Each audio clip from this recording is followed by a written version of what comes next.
Well, welcome, everybody. Thanks for joining us to celebrate our 2023 Emerging Poets Series authors. Newfound is a small press, but we like to think mighty. And these three chapbooks are nothing short of tremendous work. Today, we'll chat a bit with each poet before they read to learn a little bit about each work and who we're spending time with. I think the reading, we said about 10 minutes each for everybody. And so if the work inspires questions, write them down, and hopefully we'll have time for a Q&A afterwards. What else to say about Newfound? Oh, I guess a little bit about being small. Not all the chapbook orders have been mailed. We had a lot of orders, which is incredible. There's only so many times per week we can go to the United States Postal Service and do drop-offs, but they will all be out this week, I promise. And what else? We'll be dropping the author bios and links in the chat as we do. Feel free to gab away in the chat room. The chat room is your space. Repost favorite lines. Just say hi. Yeah, and cheer people along. And I think that about covers it. Vincente, would you like to unmute and get us started here? Yeah, absolutely. Let's do it.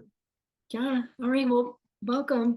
I know you were talking a little bit about, we see your artwork in the background. I think that's a great place to start. You were sharing a little bit before we got started that you got to work with a visual artist for some of the launch work. I also know that you have a background in performance studies, and I've just been kind of curious how that factors into your work and the visual and the performance. Yeah, that's a great question. I guess just to start off, this is the first time I've had someone, publish my book and had a publisher come out and go to bat for my book. So I want to just say thank you to Newfound because I am so, multidisciplinary that it's often hard to find a home for my work. I say that because I started actually in hip hop with graffiti and then moving into to breakdancing and then eventually to rapping and then eventually to slam. And then that was the time when I really liked what I was writing, but no one would pick up my work. So I kind of had to have a project that I started in 2017, continuing on some of the themes from a chapbook that I published by myself in 2015. So in 2017, I had this project called Stories We Tell Ourselves to Live, and it wouldn't get picked up. And so what I did was just continue to work with the artists that were around me. If it wasn't going to work with printed poetry on the page, then that's when I was still going and doing readings, writing workshops, rapping still. And so kind of other forms besides the poems on the page, my work really lives in pretty well.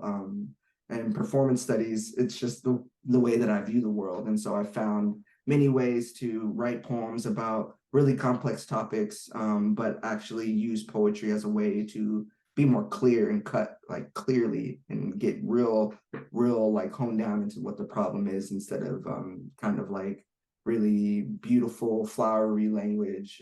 I like a style that's almost like talking to you, being straightforward about things that have been so abstracted, so confusing to figure out, so up here in our heads that we don't realize that it's actually interacting with our interpersonal lives. So I use the visual and performance poetry really to just add another layer to the complex stories that I want to tell against race, against colonization, and just try to tell stories that matter to me. Yeah, I feel like that interdisciplinary thread in your work is what drew us to this chapbook to begin with. I looked through the old, you submitted this chapbook to us, and I looked through all of our editorial comments, and I know Winnabelle from Chapbooks made specific reference to the way that you weave history, art, culture, and called attention to the tone and the shape of the poems. It really, the interdisciplinary is showing in the work, and felt like an asset. I mean, that's why I think what makes it so powerful. You did submit, I feel like you submitted the chapbook to us maybe like twice or something like that Mhm. over the years. Did you, in the like the process as you've been working on the page with this book, did it change at all or the form change or? Yeah, the form changed completely because I stopped submitting to presses and asking for their feedback, and I started talking to my poet friends and just started to ask them directly for their feedback. I think this was for me a bit of a just a lack. I felt a lack of care from a lot of editors with my work. I wanted to be better. I did want to reapproach my craft, but I really couldn't do it through the eyes of someone who oftentimes was going to tell me that my engagement with form and my style was like already too much for the page. So I Mm, went and asked some folks in the poetry community who are really accessible. Rita, I reached out to Rita. I had a couple classes with Joy Priest. I took some master classes like in the summer, and I really just tried to look also at the kind of work that I wanted to produce. So I went and looked at chapbooks. So I approached the page with the idea that form can be very constraining, but it also can be a place to play and experiment. And so I kind of treated it like we're always taught when you're like a marginalized or you come from a colonized people. It's like you have to know their rules. And then when you know their rules, then you have the like ability to break them. I kind of took that approach and just like thought about what it looks like, what everybody is like down with right now in the poetry community. And then I was like, all right, I want to have the chance to have my work get picked up. So I'm not gonna water anything down, but I am gonna pay way closer attention to form because some of the greatest to do this thing called poetry cared a lot about form. So I shouldn't be so anti-form that I miss out on being in community with some really dope folks. So I try to change my approach. thank you for that. What, having done so much or being involved in so many different mediums, are like what's next for you? Are you working on like another chapbook or a full length collection, or are you striking in a different direction? What a great question. Thank you. I actually had a full length, and this is what came from my full length. So, Other Stories to Tell Ourselves was through the old project that I had, and also the parts of the full length that I feel people would really enjoy. So I kind of have a full length called Narrating Otherwise, which is really my like big comprehensive project that has like audio poetry. I have some hip hop, and I'm also going to be just like producing different kinds of art with that installation name because it's really my almost my entire approach to poetry. So I want to kind of think about what if the poems are narrated by people other than people, beings other than people. What if there are non-humans that can communicate and can share with us and approach the page and the world differently if we think about it from their perspective. So this larger project, Narrating Otherwise, you'll see a lot of poems that are going to come out that are actually from that manuscript, and it's a full length, and it's pretty weird, really weird. It's exciting. Yeah, so if there's any other editors or publishers in the room, it's time to reach out and pick up this full length. Now's the chance. Do you have anything else you want to preface your reading with, Vincente? I don't think so. I just am really, really excited to be in the room with you all. I'm excited to continue to read my pressmates books. This is just a really great space. I said thank you already, but I want to say thank you again. Just thank you, Newfound. It's really, really great to be here and to be with a community like this, especially at this time. Well, the room is all yours. Take it away. Thank you. So yeah, this is Other Stories to Tell Ourselves. My little baby right now. It's beautiful from the paper to the font. It's just really incredible. One of the first lines in the chapbook is from Leslie Marmon Silko, a really, really great Indigenous writer, who says, "You don't have anything if you don't have the stories." So I have a new perspective. Fuck you, the poem is the compromise. As in, poems always require violence, as if you have anything else to write about. E.g., the reason you have an editor, a chance to whittle your intent into form itself. This shit new, but it ain't the only truth, just the one comfortable enough to write about. Of course, these poems have gimmicks. Obviously, sleight of hand reaches the tongue. I mean, isn't the page a stage too? Aren't we all supposed to remember each canonical text started from a white page? Shouldn't editors be seen as typecasters? They control the sale, distribution, and access to the product. That pure white only means as much if the cool kids only get a whiff.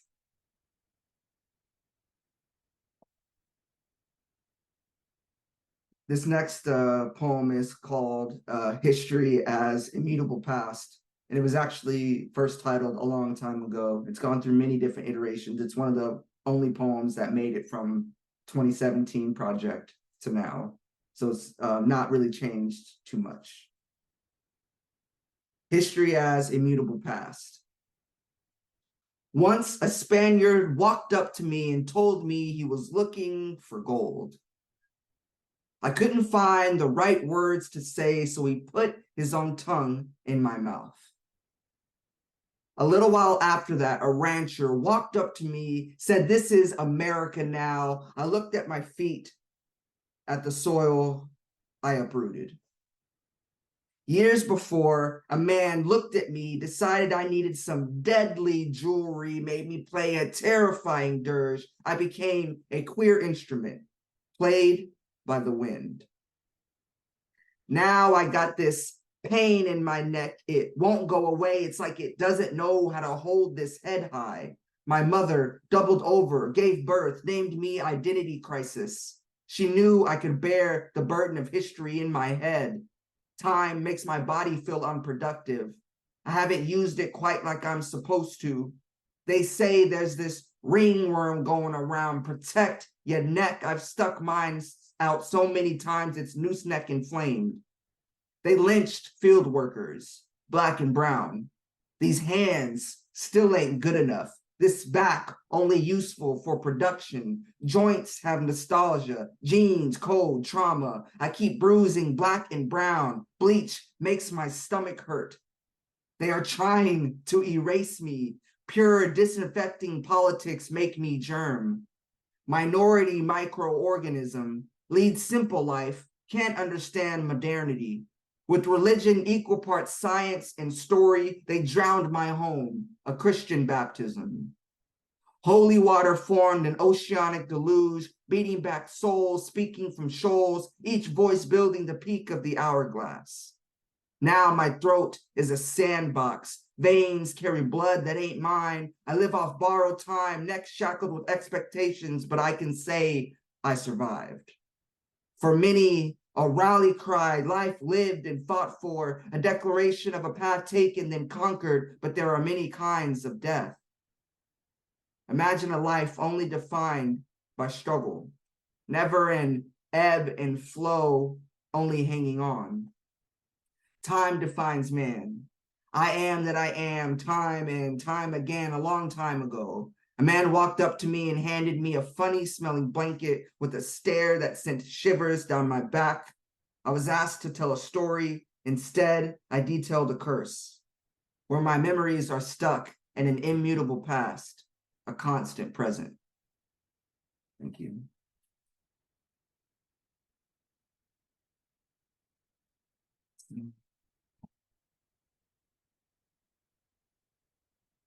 And I think I'll do one more. This poem is called Ghostwriter. And if you're able to come to any of my shows, if you're able to kind of see me in person, or you reach out and I happen to like you a whole bunch, I can send you the prints. But this is one of the prints that my artist friend produced from this poem. It's called Ghostwriter. Let me write with you. Let alchemy back into our understanding of chemistry as spell work. The loop is a glitch. Is the feedback, is the echo with some reverb, verb. For refrain is the sweet spot. The groove, the beat, the shot in the dark we call kinship, an amalgamation of things amongst things, a logic of sonic chaos, an attunement to a terror that finds us at the impossible, specters meeting in sound. No matter the fraction or form the collab takes, niggas working together is what built this to begin with. We have been given the chance to destroy the profit motive, the individual owner, the master key to the house our labor built. Me and you. Your mama and your cousin too. This made by, of, and for us, FUBU as praxis. I hate the homophobia behind the concept dick writing. Be serious, we know mounting a mounted trust. Everything you fear will come true. The forgetting is the true unknown, the void where we are too scared to listen to our sources, as if casually speaking with spirits was a task taken with ease. Thank you.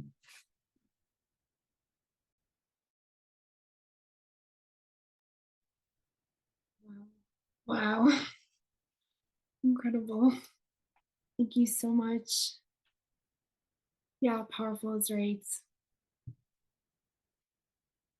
Elina, would you like to join us with our second reader for today? Keep this going. Sure. Sorry, I was too busy typing in the chat my praise for this amazing reading. That's good. So you have you're our second reader of the day with your book, If My House Has a Voice. That's me. Your book, just to like say, as I came in again, I read through everybody's original manuscript comments, like by our editorial team. And I think when in the chat for your book, everybody was just like, wow, in all caps, yes, in all caps. Which is high praise. I think it was like one of those books that unequivocally across the board, people were really excited about for a lot of reasons. One being of how you mix various forms, that the book is sort of several series within a single chapbook, which is not easy to do. I guess I just like to open it up and ask just generally the story of the manuscript. I know you said before we met, you had spent some time thinking about how did it come into existence. Yeah. Do you want to just start us there? Absolutely. I really resonated with a lot of things that Vincent was saying, because this project for me also originated from a full-length manuscript that I was working on, and realized that it was not ready to be in the world yet, but a lot of poems within it were. So this chapbook kind of came together of me thinking about, okay, which poems are quote unquote there, and what is the through line narrative between them. And I've realized that at first I didn't treat this chapbook as an independent project. I just thought, oh, it's like a sub project of my manuscript. But with working with you guys, I realized that it has its own like container and its own place within the literary landscape. This chapbook is heavily inspired by personal narrative, which I can't escape, but oh well. So it's like an immigrant narrative, heavily focused on language and family. And basically, if you just want to learn way too much about me and my family, feel free to read this book.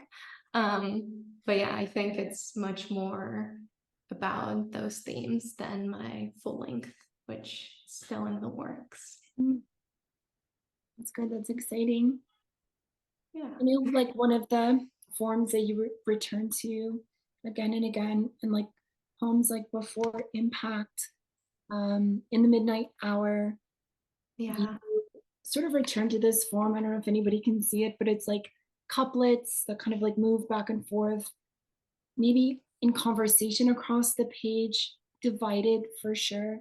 Just sort of curious, like how I'm always like wondering how poets decide on form and content. Yeah. And why return to that form again and again? What was that doing for you? Absolutely. And again, shout out to Vincent for talking so much about form, because I feel like I've really enjoyed playing with space on the page and with negative space. I'm sure this book wasn't easy to put together because in the manuscript I submitted, I used to work with Word and these pages are smaller, so we had to think about form in that new light again. But these poems that you mentioned, all of them are place poems and are written about places where I lived. I've moved around a whole bunch in my life, and this book contains place poems of St. Petersburg, Russia, Miami, Florida, Roanoke, Virginia. I think that's it.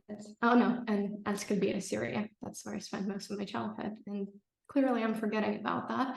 But the form is borrowed or inspired by Thrail Montessor, an incredible poet. I think in my first year of my MFA program, I felt like I needed to keep to like one-page poems, even though I had a lot more in me. And one of my advisors recommended her book and was like, just see, like none of her poems are less than 1 page. Like they're 2-3 pages. And to me, I use that as a guide or permission of sorts to play more with page and to say more without needing to constrict myself just to 1 page. And that's how the form was born. And yeah, just in writing a lot about place and immigration, you kind of have to think about all the cities and towns you've lived in. And for me, every single poem was written after I've left that place. Kind of unable to write about a place while I live in it. But for example, Roanoke, where I lived for 2 years for my graduate school, a lot of my friends from my MFA are in this Zoom room. So hi, thank you. I love you guys. I was only able to write about Roanoke after I moved away from it, but this poem kind of keeps bringing me back to it. So yeah, thanks so much for this question. It's beautiful. Yeah, of course. I don't know if I just wanted to, I don't know if this is a question, but like leafing through your book today, and you have one erasure in the poem, and I was looking at your notes section. Yeah. I was like returning, being like, oh yeah, what was this an erasure of? And like you read it in the notes, and it just only says 1 line. This is a self-erasure poem. And I was like devastated by that note today. Maybe you don't want to talk about it. You don't have to, but No. yeah. Thank you. I would love to talk about it because that's actually one of the poems I was gonna read today and am gonna read today. But one of my friends actually asked me earlier today, oh, what is this a self-erasure of? And unfortunately, very boringly so, it is just a self-erasure of one of my previous poems. And I don't know, Crystal, if you remember, but in the original manuscript I submitted, it was a full poem.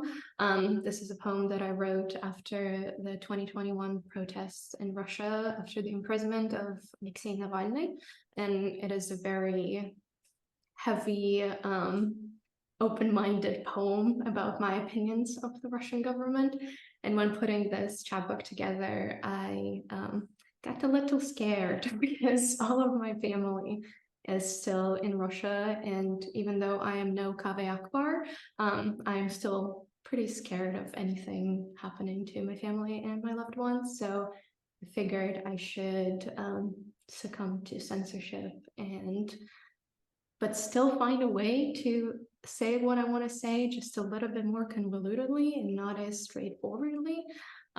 So instead of being direct with my opinions, I found a way to turn it into more of a quiet protest in a way that I felt comfortable putting out in the world, or as comfortable as I could under the circumstances. Yeah, so I'm sorry if that note was not comprehensive. I just wanted to yeah, express that instead of borrowing from another poet, I kind of reapproached my own poem with a different light and a different perspective. Yeah. Well, I hope you feel like you are here today, able to say what you need to say. Yeah. And, the room is yours. If there's anything else you want to add before you get started. Thank you. Yeah, I definitely want to, well, obviously share my words of gratitude and thank everyone for being here and celebrating my book and everyone else's books with us. Thank you so much. Also, I feel like one of my friends recommended I set an intention for every reading of mine, and that feels really important for me to do right now, especially under the global circumstances and the genocide currently happening in Gaza.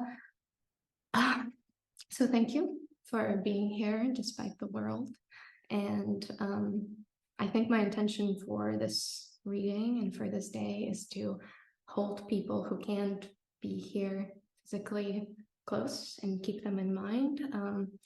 For me, it's my mentors. One of them is Maureen Seaton.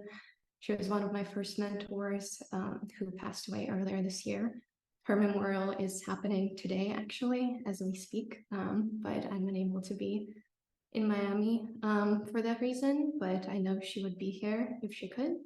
She taught me the word chapbook, and she just really meant a lot and formed me as a poet.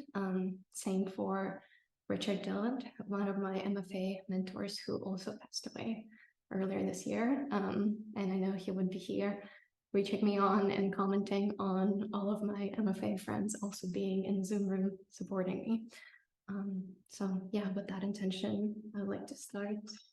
This poem is called Language Roundelay, and for anyone following along, it's on page 8. Language Roundelay.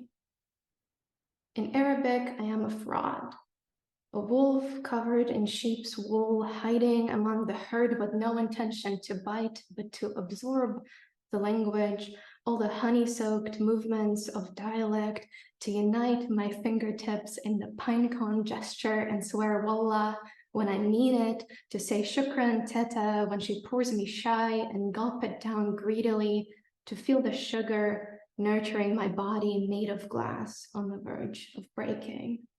My blood is half ready to fuel my tongue in Arabic, but the words coming out sound scalding cold Slavic, blushing my cheeks fuchsia, my mouth a Russian nesting doll.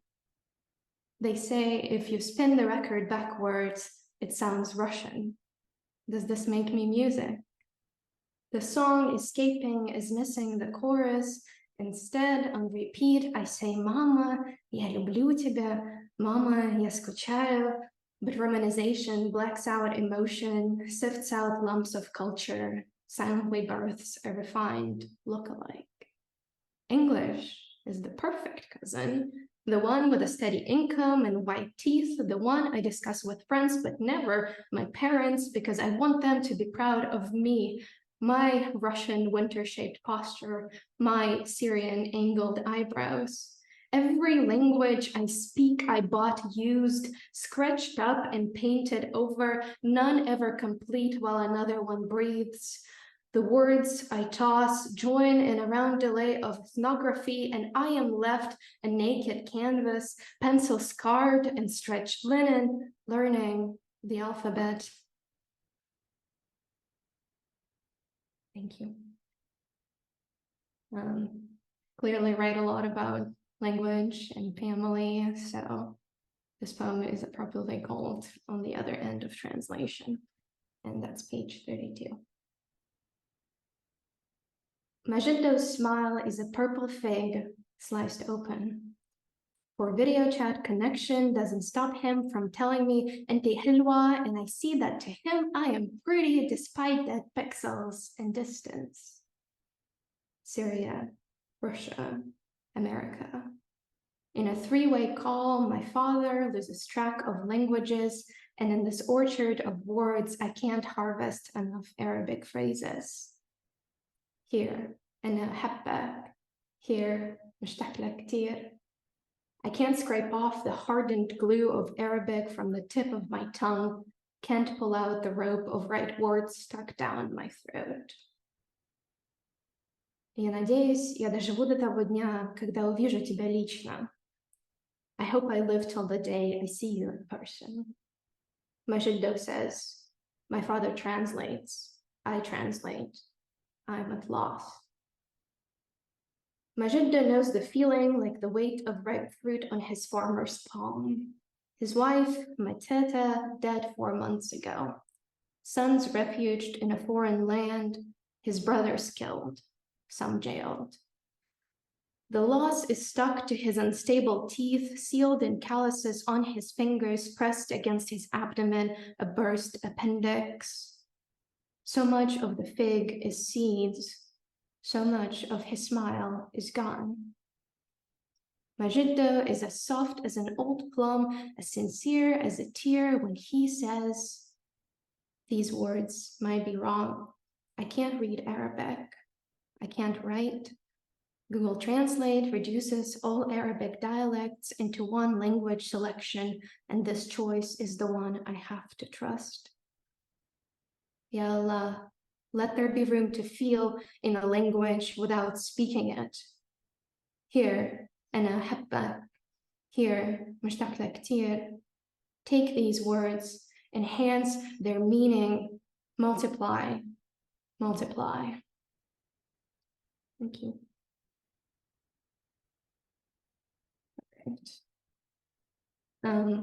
Because I write a lot about my father and my mother, sometimes I think, oh, I have a sister too, I should write about her. And this poem was born because of that. It's called Base of Fire. I say sister, but it comes out solstice.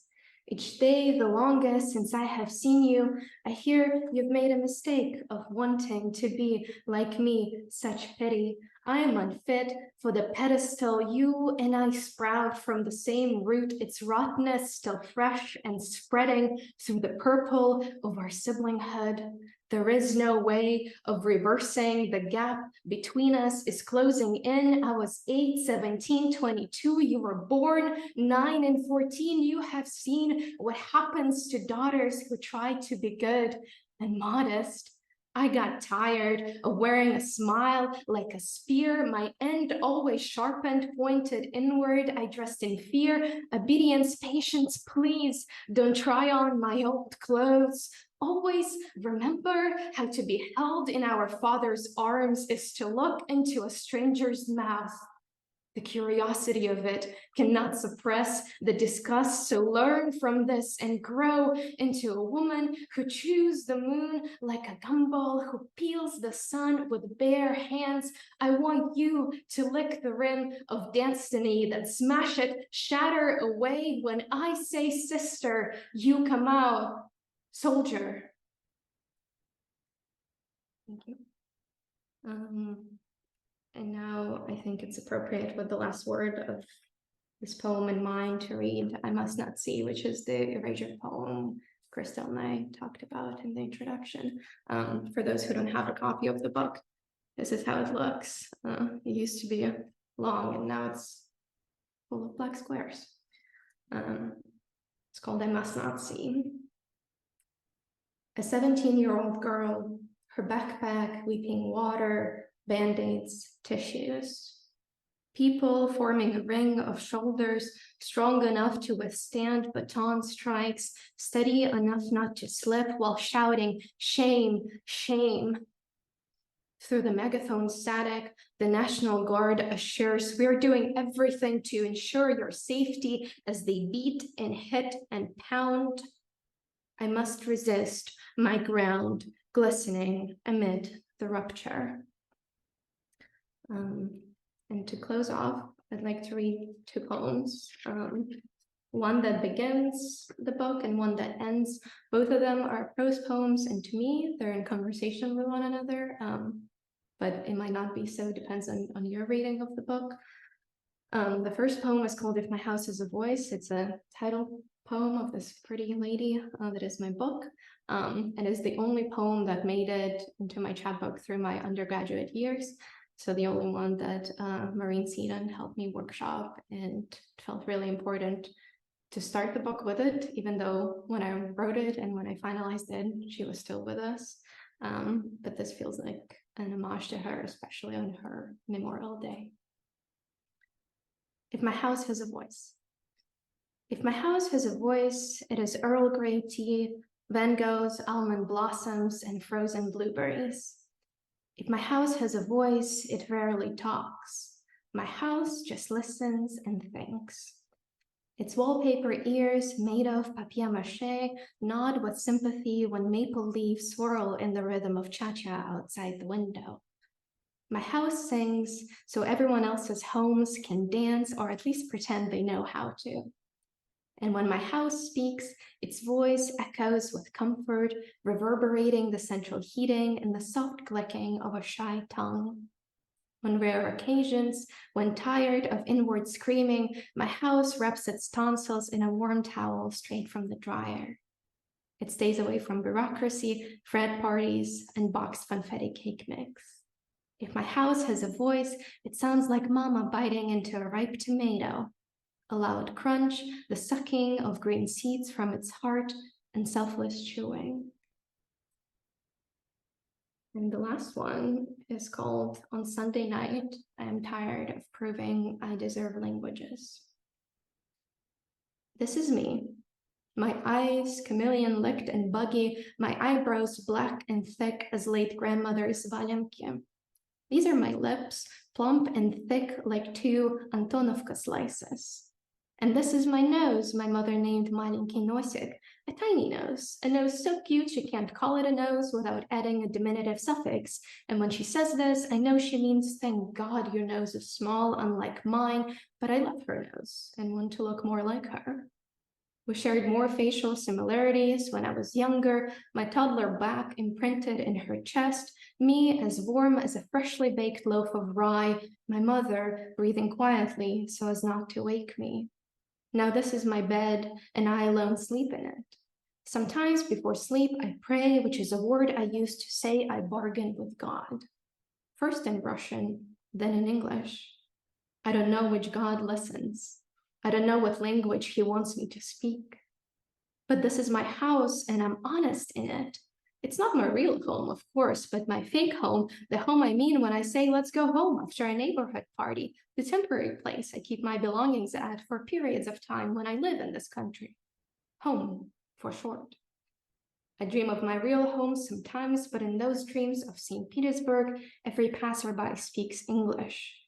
This is my subconscious proving to America that I am loyal, that I deserve her language. And every phone call with my mother, I have to convince her I am still fluent in Russian, because in her eyes, for me to lose Russian is for me to lose her. And at times, I can't conjure words that are enough in either language to tell her all I want is for her hands to extend beyond the phone screen and oceans. I want my mother's hands to hold me. I want to smell the back of her neck and tell her, Mama, я дома. Mama, I'm home. Thank you.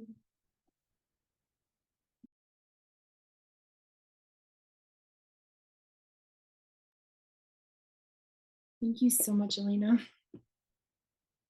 Like you said, this is my house and I'm honest in it. We're really grateful for you to be so present and so honest.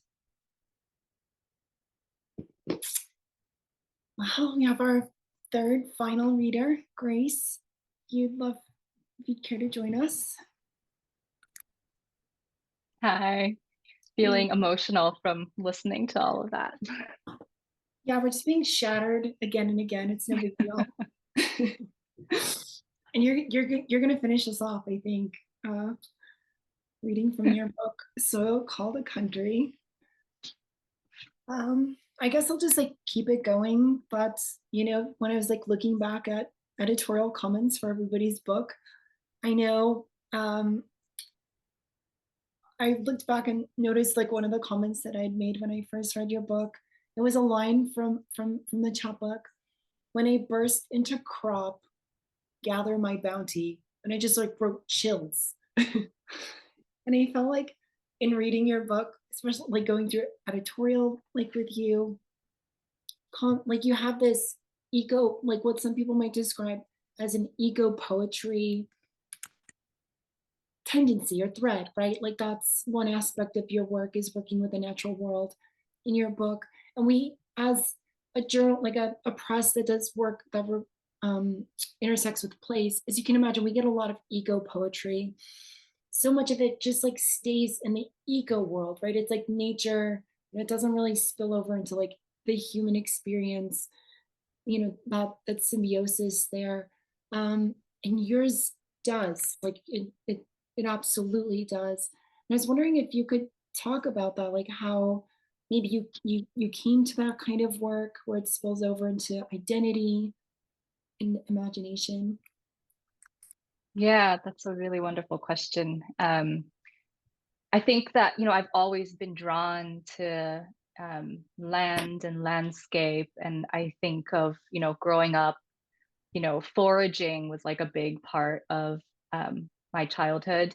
And it's just something that I always did with my parents, like being attuned to um I think, I don't know, maybe just from that heritage of like having lived through famine. I realized when I visited China, like literally any kind of patch of dirt anywhere, people would kind of either have found like that bounty or have planted that bounty, right? So there's a kind of an idea of I think nature and human like survival already being completely intertwined. But I also think that for me, kind of that eco aspect is a way to delve into certain histories that the land holds. Like all these stories that are held in the land, and specifically with my poems that I have in the chapbook, they're very much rooted in the American West. And so thinking about like not just nature as this supposedly pure place, but actually a place of violence, like on so many levels, right? From indigenous massacre to, for me in this chapbook, again, like Chinese immigration in the 19th century and how that land was worked by immigrants of all sorts, and what this land then meant to them, and what rooting meant in this instance. So I think, yeah, it's very much kind of an excavation of that kind of history through the landscape that on the surface you might not see. Yeah, that reminds me of one of the lines you used to describe your work as like a speculative poetics of repair. Um, I think the use of speculative in poetry is kind of interesting. Is there anything maybe you could say about that? Like how do these poems, what are these poems doing to like, like what's lost and making something new or making connections there? Yeah, I've been thinking a lot about this question, and it's still something I'm kind of working through. But I'm running a couple of workshops soon on speculative on the speculative in poetry, and what that offers. And for me, I think that with a lot of, especially the historical material that I'm incorporating into the work, there's so much that has just been lost in the archives or to the archives, right? Like this is not these are what people might call minor histories. These these are women who were just like you just find traces of, not even in the books, but like for example, one woman whose voice I ended up channeling in the chapbook China Mary. I just came across this figure on a road trip, and it was just like a one placard about her, and I tried to do digging to figure out like who she was, and the information was just so sparse. And so I think that the poems are speculative because they have to be to revive these voices and these figures, and especially the two erasure poems that I include in the chapbook.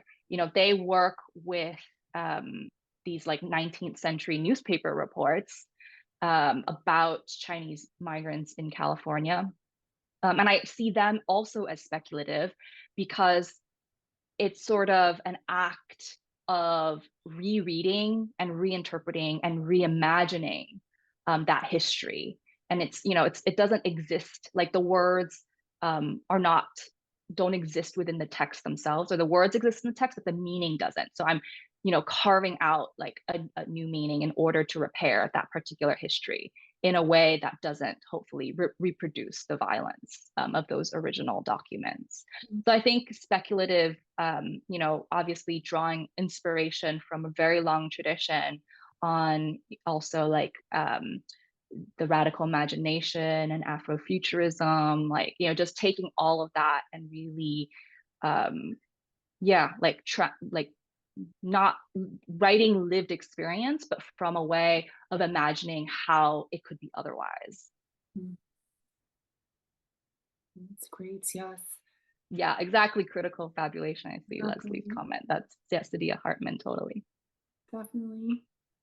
Well, give you a low stakes question. I know I sent your author copies to Ireland. Doesn't happen all the time. What's going on in Ireland? Like, how did that happen? Yeah, so I am fortunate right now to be living in a country that I feel like has really great social welfare services. I like every day I feel really grateful for that.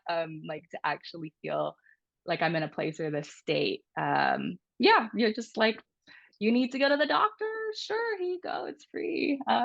You know, it's amazing. But I'm here for an academic position. It's a postdoctoral research position. And Ireland is a place that, you know, I have a kind of longstanding connection to. I studied Irish Gaelic for a long time. I studied abroad here. And I think I've always been interested in, yeah, like kind of this post-colonial history of Ireland as well. And there are a lot of people here who feel that really keenly. And it's really been, you know, in contrast to, you know, the US, where these settler colonial histories are so present, but also like completely like kind of tamped down by the mainstream. Being here is an interesting contrast to like thinking about these colonial resonances in a different way. So, but yeah, but still, you know, there's also like going sea swimming every week, and it's amazing in multiple ways. Not that there are problems, but yeah, Right. it's a good I place think you're to be making for right everybody now. jealous. Yeah. So I think we just got to get to the poetry. Okay. No, thank you. Yes. Thank you. And yeah, before I just jump into the poems, I also wanted to just third Vincente and Elina's comments of gratitude. It's just such an honor to have been able to work with Newfound. The care that you all put into our poems, our work, into like the physical, you know, I know Crystal's like binding these books, that physical labor, tactile labor is just, yeah, I couldn't be more grateful. And then to be in the company of Elina and Vincente as well, and such wonderful, thoughtful writers. So many thanks to go around, and thank you to all the friends and you know, audience members who are making time to be here today. The first poem I'm going to read is called Invocation in the Trinity Alps, and this is also the first poem in the collection, just as a way to open by invoking and bringing in the ancestors. How could I believe in the Holy Trinity when I never did believe in nuclear family? Mother, father, child, even God in his youth had two fathers, a too young mother, and three sage elders who crossed unlit lands by night. Did they smuggle their spiced and strong-scented gifts through customs too? When one salty passage stripped life down to three ventricles, mama, baba, me, we folded the past like a secret inheritance. Though we had no family heirlooms, no prized possessions, just the gnawing of ghosts, ox boys with ears pressed to schoolroom walls, opium eaters and their smoke dreams, their pawn books, nameless daughters with vats of dark brine.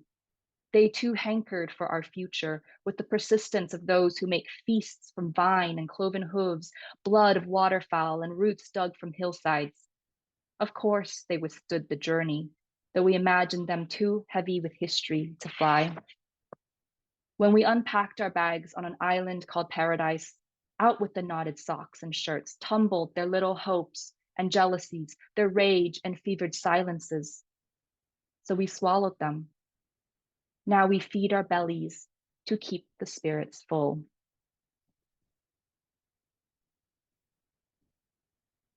And I'll follow this with another kind of eating food poem. It's called In the Country of Their Kitchen.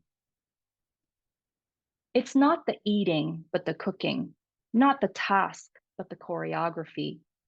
Not so much elegant as furious, for the country of my parents' kitchen is full of strife.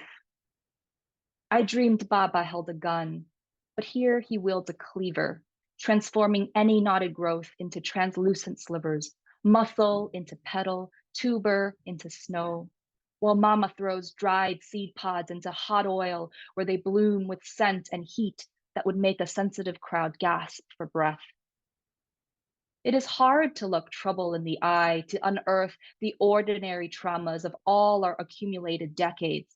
So they orchestrate a ceremony of fury, gut the croaker, hack a chicken's carcass into tender hunks, pound aromatics of ginger and garlic with the flat face of carbon steel.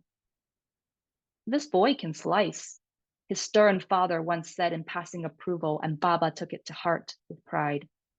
He was 3 while a nation starved, men, women, children, chewing bark, chomping grass.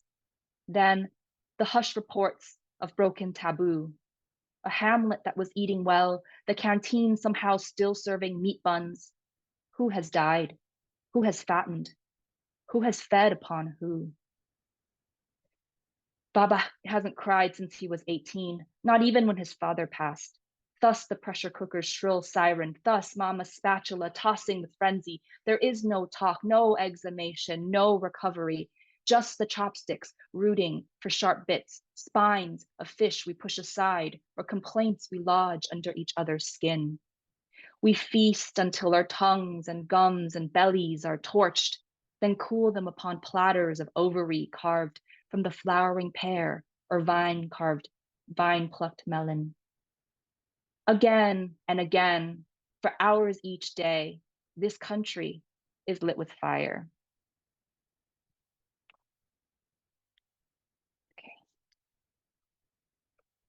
Okay. The next poem I'm going to read is actually the first poem that I started writing, I think, when I came back to poetry after a long hiatus of just being in grad school and, you know, trying to write differently. And I think it was a poem where, looking back, I was kind of like, oh, all the questions are already here, like the themes that I've been circling, you know, particularly this one that I always cite on what it means to be an immigrant in a settler colonial nation. Like, I was like, it's right here in this first poem already. And yeah, it's also a poem that's dedicated to friendship. So thank you, all friends out there. It's called Kansas by Greyhounds.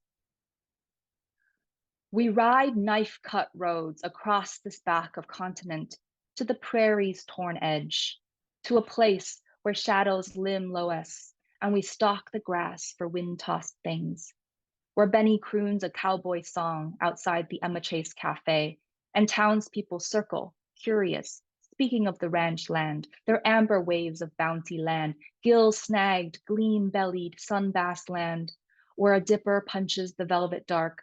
We draw lines through pinpoint stars, lines drawn through us too, through Benny and Marie, who lost 2 daughters too young. We steady our hearts, knees pressed to earth, against the purple sky that dares to swing us open. In a curbside motel of fat-seated melons and muted light, we laugh, crowded, aching, recalling the woman who touched Kristen's locks in a one-room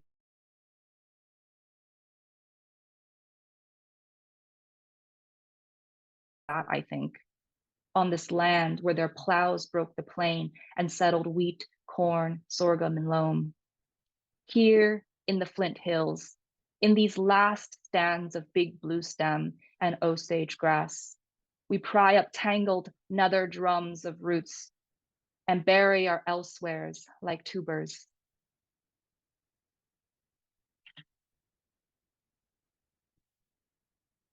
I'm just going to do 2 more poems. The next one is the title poem, Soil Called a Country. And this poem is dedicated to Ocean, who is watching, my 2-year-old who's watching from the living room downstairs. So for Ocean. If attention is the poet's prayer, Then my gaze along this coastline, tracking light across tidal channels, the rusted bark of madrone among stands of bay laurel, and the horned lizard scampering through chaparral, is some kind of devotion. Along the park's nature trail, I learned that the pickleweed is endemic to the saline country, and the dodder swelling in tangles of orange is its parasitic companion. Nature is shaped to our desires and fears, which is to say, names hold and hide their own histories. Miwok Meadows, China Camp, San Pablo Bay. Let me not mince words here. What we have lost is what we have destroyed. Wisdom, I hear, is an albatross on a speck of land in the Pacific, ancient, mothering whole generations of feathered things. An ocean is a name that softens my hips, my heart, my ego, touching lip to tectonic lip. My child, we are two bodies of water. That is, we too are bodies of water. You swim in my womb on this walk where the signposts are acts of atonement, where the fisherwoman's breath may be full of longing, but it is I who am possessed. So let me tell you, you are born on Ohlone land, though ownership is the colonizer's lie. It is here they tended the shoals, buried the dead. Here they nursed the living. You are the first to root two families into the soil called a country. So know this, maybe genealogy is not about origins. Maybe the struggle is not about belonging. Raise the old gods of petty men and their small fists. Fallow the earth and tend the good greens pushing through. And I'll just end with the last poem to return to this figure of China Mary, who I think originally inspired this collection and whose voice really inspired this collection, and who herself was a historical figure, but also is an every woman of sorts. This poem is called The Burial of a Woman Known as China Mary, Tombstone, Arizona, December 1906. Take my bones, girl, soak them in brandy. When they gleam like the pearled vertebrae of some native creature, coyote or her patient prey, wrap me in a fine silk brocade, the color of our secret moon, of mutton fat jade nursing at my wrists, of these side sleeper hills at dawn, hills so close we might run and be free in them. Once I offered pieces of myself to every man, my hands, my coins, my words. I traded my name for honor, and they called me Mary, like their placid goddess. Was she not matriarch to whores and wanted men too?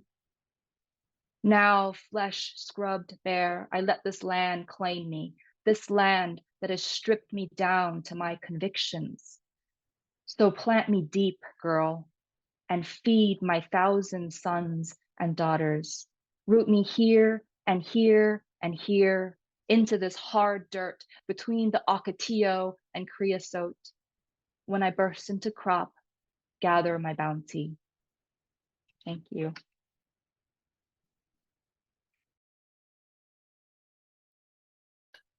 There it was, the fire line. Gather my bounty. Thank you for that, Grace. Elina, Vincente, everybody for joining us. Does anybody have questions? Do you want to ask our readers some questions? I know we're over time, but we're here together. Oh, we have a question in the chat. It's long. You could unmute too if you want, or should I read it? It's up to you. You can read it, maybe. All right, I'll read the question from Shane. I'm really intrigued by the way you intertwine place and memory in your work, and how you find ways to gather all the sense and feeling of a place and put it all into these discrete, crystallized lines. I'm wondering if you can talk a little about how you think about truth in relation to these memories, especially when it comes to places in your more distant past, like Syria. Do you ever feel that a place has become too much a memory to accurately capture it in your poetry? Wow, this is a really good, well-crafted question. Definitely. I think all memory is very skewed, and we remember things the way we want to remember things. And my memory of Syria are between ages of 5 and 12, and in a language that I don't speak as fluently anymore. That being said, some of the moments were like central to my upbringing as a child and my, I don't know, forming of my conscious. So those I'm pretty confident in their truthfulness. But when it comes to the landscape itself, I think a lot of it escapes me. So when building all of my place poems, I'm always on Google Maps, just seeing where things are located and remembering the names of streets and towns. I think that's really helpful because that's not what my memory is built for. I think the emotion is always truthful, but everything else I kind of have to use, I would say, sources such as the internet or conversations with my family members to help me remember things more accurately. But yeah, do I ever feel that a place has become too much of a memory to accurately capture it in my poetry? Pretty much all the time, especially with the way landscape changes, especially when it comes to Syria. The way I remember Syria is pre-war. Everything has drastically changed right now, so I don't think it's an accurate representation of what those places are objectively, but it's an accurate representation to me and the age I was when I lived in those places, if this answers it. Yeah, that's a great answer. I like what you say also about going to other people and family for, to inform that. It reminds me of that Leslie Marmon Silko quote that Vincente read earlier. You don't have anything if you don't have the stories, but that keeps the place alive as well. Absolutely, and such a beautiful line to open with. I forgot to comment in the chat, but yeah, stories and the way we tell them and the way we tell ourselves. We've got another question from Clarkeisha. This is for Vincente. What is your favorite poem in the chapbook? I love that question. Yeah, thank you, Clarkeisha. I gotta say, my favorite poem in this collection is Erasure, because I think the editing process and the page kind of margins really turn this poem into something else entirely. And it's really beautiful. It's on page 30. It's my form of an erasure poem, where I use a lot of different space and kind of a sprawling on the page to repeat the same line, and I delete different letters, and eventually a new poem is created just from one line. And so I wanted to really hone down. I think my style is a clear and straightforward style. And so this is literally the same line repeated over and over again to create a new poem. This is America. This is her story, history, and it becomes multiple different phrases to rethink history, to rethink the stories that we're telling ourselves. And one of the biggest ones that America tells is that America's story is itself human history. And I reject that colonial framework. The world is much bigger than America. America should really stop trying to produce its vision in other countries. Settler colonialism must be destroyed. It has stories along with physical aspects. And so one of the things that we can forget in the abstraction of race and colonization is that whiteness also is a story, is almost a death's demand on everything else in the world, the land, the animals, what we know of as nature, and humans. And so I wanted to kind of think about pulling out what I feel is very obvious from something so subtle and straightforward. And so I really love this poem, Erasure. Absolutely. Thank you. Thank you. You've got that line and how you like repeat it and erase it and retell it. it really gives that feeling like America's telling on itself. You know, you allow it to do that. And no, thank you. Are there any other questions? This is wonderful.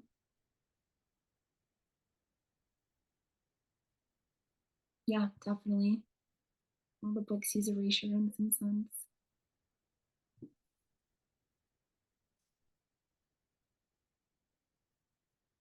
It's usually like a classroom. You just like give another minute just to see if anybody has a final. It's like a teacher. Okay, maybe we're good. I think this has been tremendous, like really powerful. I hope you feel the same. Thank you again for being here, despite, like we said earlier, despite the world. Somehow we're here, so thank you. Yeah, thank you, everyone. Thank you so much. Thank you for this community, Crystal. Yeah. Yes. Yeah. Thank you. Keep it going. Doing our best. Bye. Buy everybody's book. Bye. Yeah, bye.